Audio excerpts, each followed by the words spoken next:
Pretty healthy. We Sean Mackey's obviously been unavailable for most of the season, still working his back from a long-term injury, and still without Scott Allen. He has got a kind of a health issue at the moment that we're investigating further, so he'll be missing for the next kind of upcoming period till we investigate that further and until we get him back fit and healthy. So without Scott and without Sean, but everybody else is okay. Yeah, sorry, and Jamie as well. Yeah, ineligible obviously because it's a loan agreement for this season, so Jamie unavailable as well.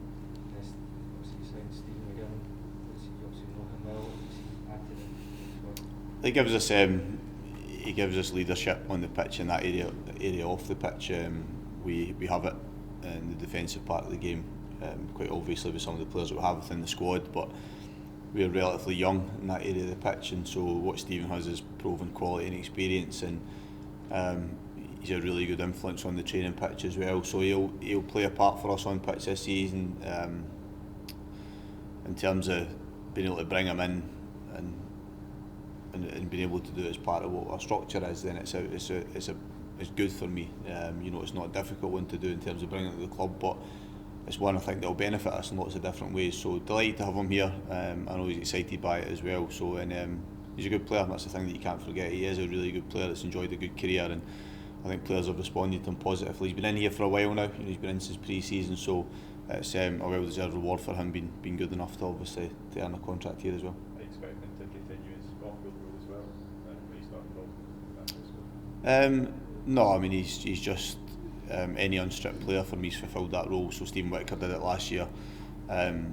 This Sunday you'll find that probably Scott and Jamie will do it for me. So no, it's not anything specific to Stephen. It's just something that I like to try and empower my players to do, and there's a benefit to me selfishly from a management point of view, but it also hopefully improves your knowledge and understanding of the game. Jack, how this game against Rangers, a team that haven't conceded a goal, and I'm conscious that your defence is not too shabby either, but will it be a real gauge as to where you think maybe you should be come the end of the season?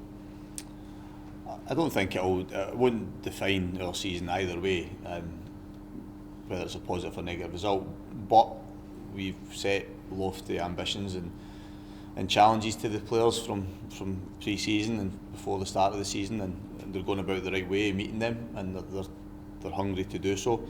So in some ways it is a good barometer, because for where we want to get to, we need to win games like Sunday against that level of opposition, because the Rangers' form and results this season have been outstanding. So we understand that, we know the depth of the challenge, but we know in terms of where it sits us for the rest of the season, it is important. So they won't define it, but I think it is significant for us. We need to go and produce in these types of matches and produce results in these types of matches as well.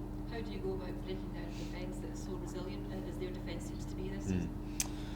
Yeah, I mean it's not easy, because I don't think you have that defensive record without being good. I think the fact that they've dominated the ball so much in a lot of their games makes it difficult sometimes for teams to lay a glove on them. But we, the one thing for us is, there we go, look, I put that off camera somewhere. You want to take it? No. Butterflies and falling boardings. It's falling you around. Yeah, where was I? Now we know who knocked. Who were we talking about, Jane? Talking about Rangers defence, yeah.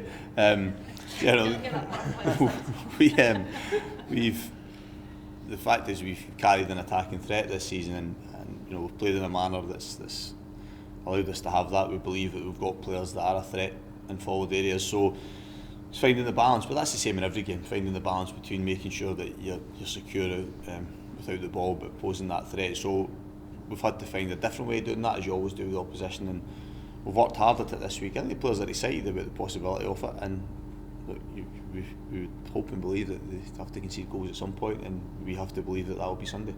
The fact that that you could become the first team to score against them, hopefully then you're going to win it from your point of view, does that act as an incentive that you can kind of bring into the team talk?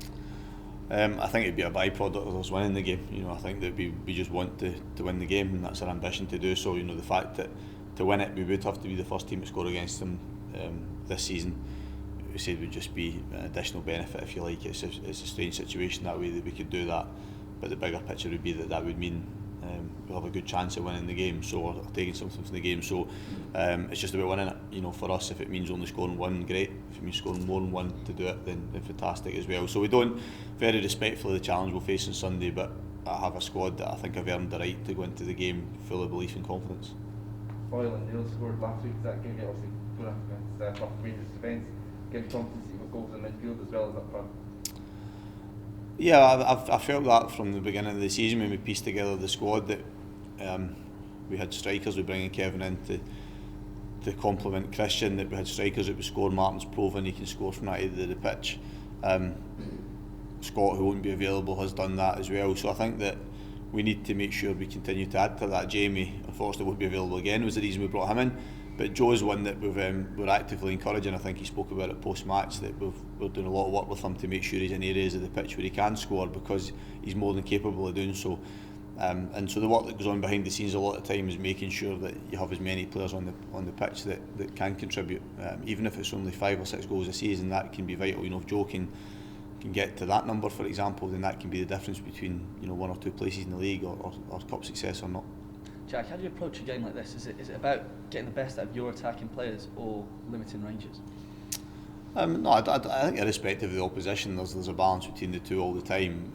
You know, our prep is always aimed at being aware of what the opposition's strengths are and how we are respectful of them, but then looking at parts of the game that we think we can exploit. And they have to be realistic with that as well. There is no point in us coming up with a game plan that is asking our players to play in a way that doesn't suit them. So this week's prep has been about knowing the challenges we'll face and what Rangers do well, but also looking at the areas we think we can exploit and believing that we've got the personnel to exploit that in the right way. So, but like everything, there's a lot of work that goes on in the training pitch at every club between Monday to Friday or to the Saturday, Sunday, whatever it might be, and the game starts. A lot of it sometimes can go out the window because there's fine margins that can go either way, but the balance is always there irrespective of the level of the opposition.